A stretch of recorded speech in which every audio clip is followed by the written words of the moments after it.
Halo teman-teman semua. Pada pertemuan ini kita akan belajar tentang teori kewarganegaraan liberal. Bersama saya Putri Mahanani.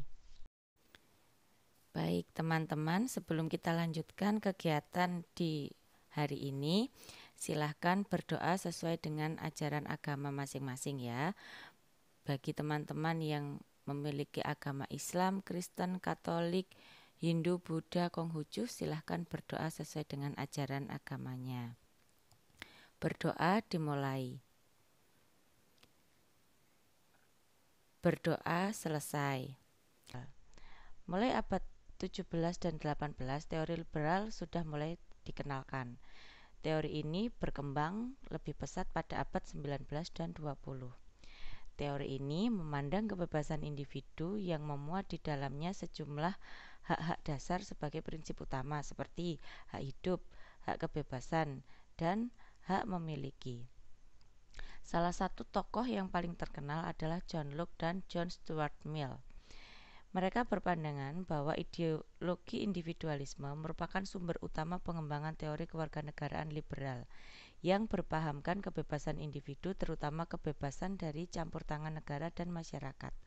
Warga negara merupakan pemegang kekuasaan atau otoritas untuk menentukan pilihan dan hak. Dengan demikian, teori ini sangat menjunjung tinggi kebebasan individu dan individu sebagai warga negara memaksimalkan keuntungan yang dimilikinya. Teori pendidikan liberal ini berbicara tentang 3 hak dasar manusia, yaitu freedom, property, dan life.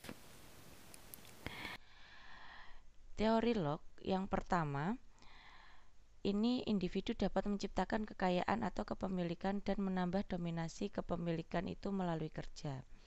Yang kedua, perlindungan terhadap kepemilikan merupakan fungsi utama hukum dan pemerintahan. Dan yang ketiga, pelaksanaan yang sah menurut hukum atas hak-hak kepemilikan secara alamiah menghasilkan ketidakmerataan yang adil. Hak dasar manusia ada 3, yaitu freedom, property, dan life. Terdapat 5 prinsip dasar teori liberal, yaitu 1. Mengutamakan kebebasan individu, 2. Proteksi atau perlindungan yang luas terhadap kebebasan berpikir, berbicara, serta beribadah bagi setiap individu. Yang ketiga, kecurigaan yang dalam pada kekuasaan negara dalam mengatasi individu. Yang keempat, adanya pembatasan kekuasaan negara pada aktivitas individu dalam berhubungan dengan yang lainnya. Dan yang kelima, anggapan yang kuat dapat dibantah mengenai kebaikan hati dan dalam hal masalah pribadi serta bentuk lain yang mendukung pribadi. Teori liberal terbagi menjadi 2, yaitu teori liberal klasik dan teori liberal modern. Teori liberal klasik memiliki beberapa tokoh, diantaranya John Locke, Jeremy Bentham, dan Adam Smith, kemudian Herbert Spencer. Sementara itu, teori liberal modern ada Thomas Hill Green, John Dewey, Franklin D. Roosevelt, John Stuart Mill, dan John Maynard Keynes. Pada teori liberal modern, terdapat beberapa ahli yang cukup ternama, yaitu ada John Stuart Mill dan juga John Maynard Keynes. John Maynard Keynes lahir di Cambridge, Inggris tahun 1883.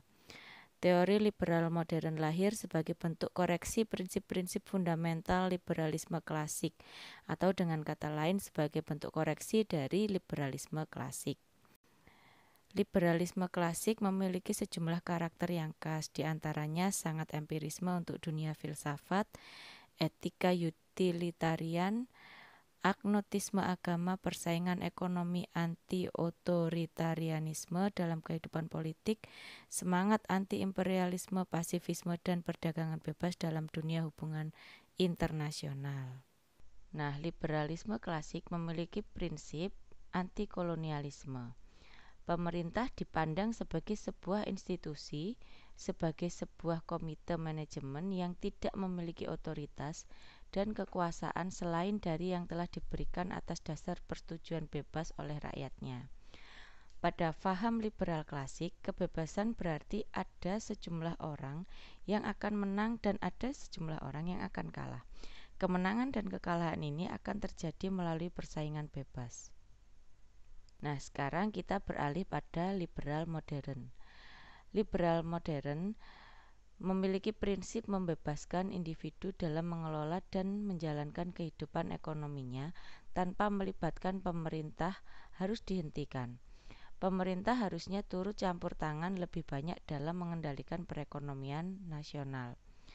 Yang kedua, kegiatan produksi dan pemilikan faktor-faktor produksi masih tetap bisa dipegang oleh pihak swasta, tetapi pemerintah wajib mengambil langkah kebijakan secara aktif dan mampu memengaruhi gerak perekonomian negaranya.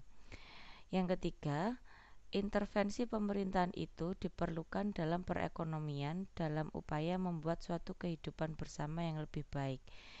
Dan yang keempat, harus ada penolakan atas kinerja kapitalisme yang hanya didasarkan pada logika modal atau kapital semata. Teori kewarganegaraan liberalisme juga dipengaruhi oleh kekuasaan ekonomi sebagai bagian hidup manusia. Teori ini lebih menekankan pada kebebasan atau konsep liberal yang membuat adanya pencarian keuntungan sebesar-besarnya dalam segi ekonomi atau yang dikenal dengan kapitalisme.